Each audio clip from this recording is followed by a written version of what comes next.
You know that feeling Sunday night lying in bed, dreading tomorrow? Maybe it's just anxiety? What if I told you you're not anxious, you're not lazy, you're not broken, you're just playing the wrong game? Think about it. You wake up every morning, check the same apps, drive the same route, sit in the same meetings, having the same conversations about the same problems that never quite get solved. It's like being really good at Monopoly when everyone else is playing chess. Sure, you're collecting properties, but you're in the wrong game entirely. The worst part? You might be winning and still feel like you're losing at life. Here's the thing we all secretly know but never say out loud. Most of us are NPCs in someone else's game. Non-player characters following predetermined paths, saying predetermined lines. How's work? Living the dream. Yeah, whose dream exactly? It's funny. We'll binge watch an entire Netflix series, but call a 200-page book too long. We know something's off, but we can't quite put our finger on it. Until now. Chapter 1. The Game You Never Chose. Let me tell you about invisible rules. From the moment you were born, you got enrolled in games you never signed up for. The education game. Get good grades. The career game. Climb the ladder. The social game. Accumulate followers. The life timeline game. College by 22, married by 30, house by 35. Sound familiar? These aren't your goals. They're inherited scripts, passed down like family heirlooms nobody actually wants. Your parents played them. Their parents played them. And now, here you are, controller in hand, wondering why the game feels so empty. The meeting that should have been an email, your entire career might be a meeting that should have been a life. Think about your last job interview. You dressed up, prepared answers, performed enthusiasm, theater, pure theater. Both sides knowing it's a performance, both sides pretending it's not.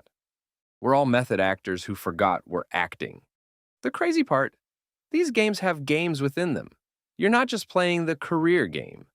You're playing the LinkedIn game, the networking game, the office politics game, the looking busy game.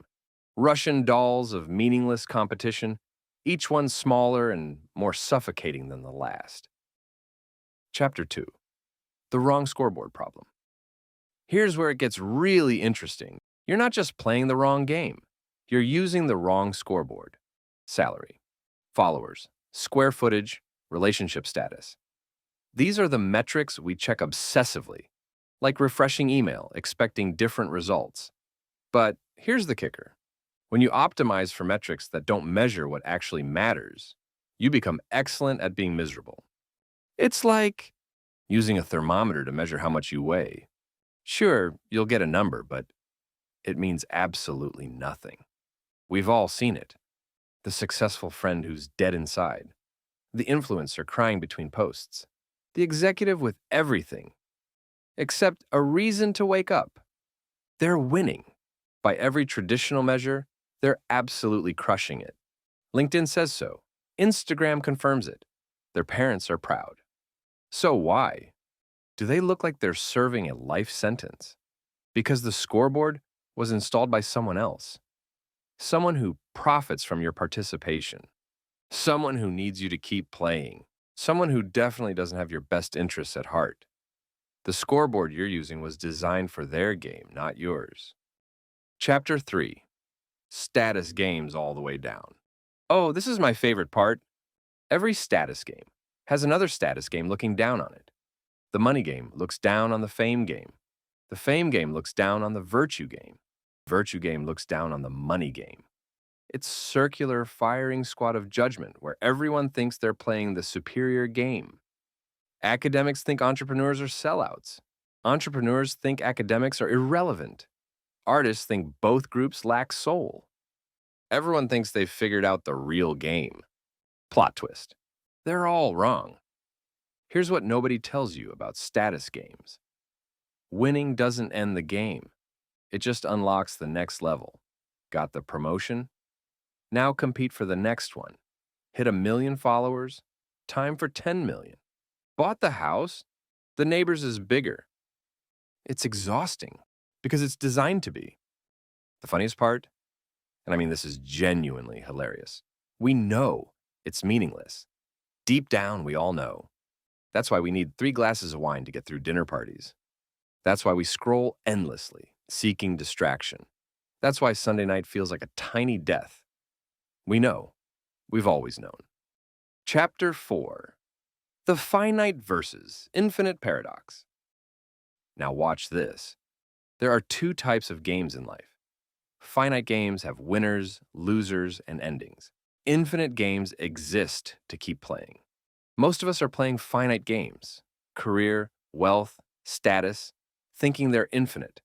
We're trying to win at marriage, win at friendship, win at life. But you can't win at life any more than you can win at music or win at dancing. The point isn't to win. The point is to keep playing, to keep the game going, to invite others to play. Think about your best relationships. Are you trying to win them? Or are you trying to keep them alive, growing, evolving? The tragedy is when we play infinite games with finite rules. That's why winning feels like losing.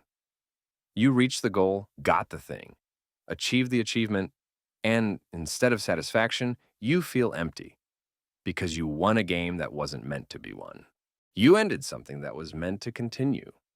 It's like reaching the end of a song and thinking you've defeated music. Chapter 5. Signs you're in the wrong game. Let's get uncomfortably specific. You know you're playing the wrong game when Sunday night feels like grief, when your calendar's full but your soul is empty, when success feels like failure with better PR, when you say living the dream and nobody asks whose, when you're excellent at things that don't matter to you, when you're too tired to enjoy what you've earned, when you fantasize about disappearing and starting over. Here's the one nobody talks about. When you're jealous of people with worse lives, you see someone making less money but seeming happier, someone with fewer followers but more peace, someone who gave up and seems free. The anger you feel, that's not really anger. That's recognition. That's your authentic self, banging on the glass, screaming to be let out. The 5 stages of realization: denial, coffee, more coffee, existential crisis, LinkedIn update. Your body keeps score. Chronic fatigue, mystery ailments. That tension in your shoulders, that massage can't fix because it's not physical. It's existential. Your soul is rejecting the game like a bad organ transplant. Join our YouTube membership for exclusive perks like early access to scripts, input on future topics about productivity, and connect with a like-minded community that gets it. Click join below and let's build your easier, more intentional life together.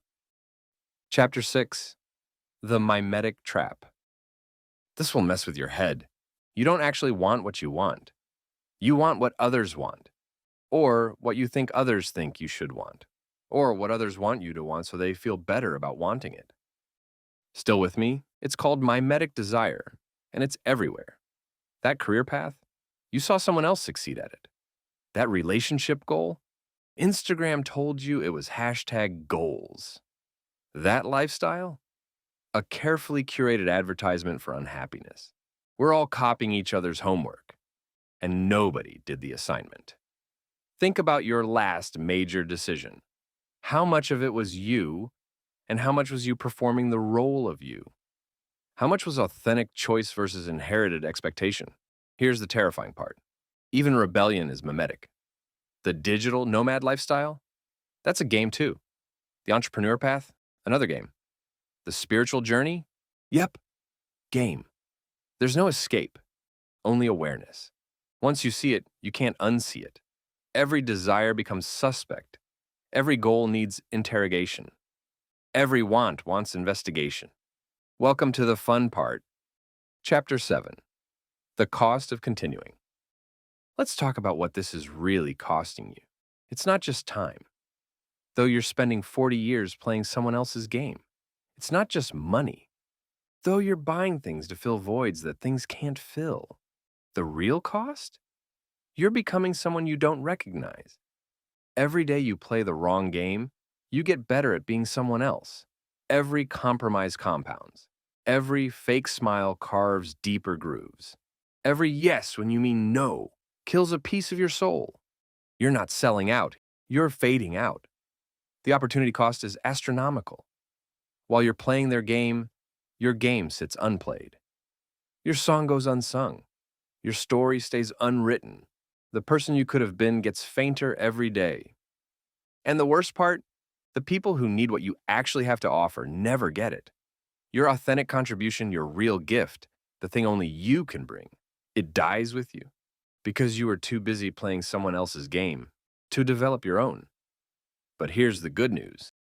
Chapter 8, Finding Your Game. Time for the plot twist. Your game already exists. You don't have to create it. You have to uncover it. It's buried under years of should and supposed to and everyone else's, but it's there. It's always been there. Start with energy, not passion. That's too much pressure. Just energy. What gives you energy versus drains it? What makes time disappear? What problems do you solve for fun? Pay attention to what you do when you procrastinate. That's you escaping to your game. Those YouTube rabbit holes, those side projects, those conversations that run past midnight. That's your authentic self, stealing moments to breathe. Look for the intersection. What you love, what you're good at, what the world needs, and yes, what you can be paid for. It's called Ikigai, and it's not mystical. It's practical. But here's the key. You don't find it by thinking. You find it by experimenting. Run small tests, take classes, start projects, have conversations. Date your interests before you marry them. Your game is calling. You just have to stop the noise to hear it. Chapter 9. The courage to change. Now for the hard part. Finding your game is one thing. Playing it? That takes courage. People won't understand. They can't understand. They're still playing their games, and your departure threatens their commitment. Your change implies their chains. They'll call you crazy, right up until they call you lucky. The sunk cost fallacy will scream. But you've come so far. You've invested so much. Yet in the wrong game. That's like saying you should keep driving north when you're trying to go south because you've already gone so many miles. Start small. You don't have to flip the table on day one. Begin with boundaries. Say no to one thing. Say yes to another. Shift your energy gradually. Build your game while playing theirs. Think of it as a controlled burn, not a forest fire. The fear you feel, that's not a stop sign. That's confirmation you're onto something real. Your nervous system recognizes authentic risk, the good kind, the kind that leads to growth. Remember, the pain of playing the wrong game forever is worse than the pain of changing games. Chapter 10. Designing your scoreboard. This is where it gets fun. You get to design your own scoreboard, your metrics, your definition of success. Maybe it's deep conversations per week. Maybe it's moments of genuine laughter, problems solved that matter, people helped without credit, books read, sunsets noticed, ideas explored, creativity expressed. Imagine measuring your life by how alive you feel, not productive, not successful. Alive.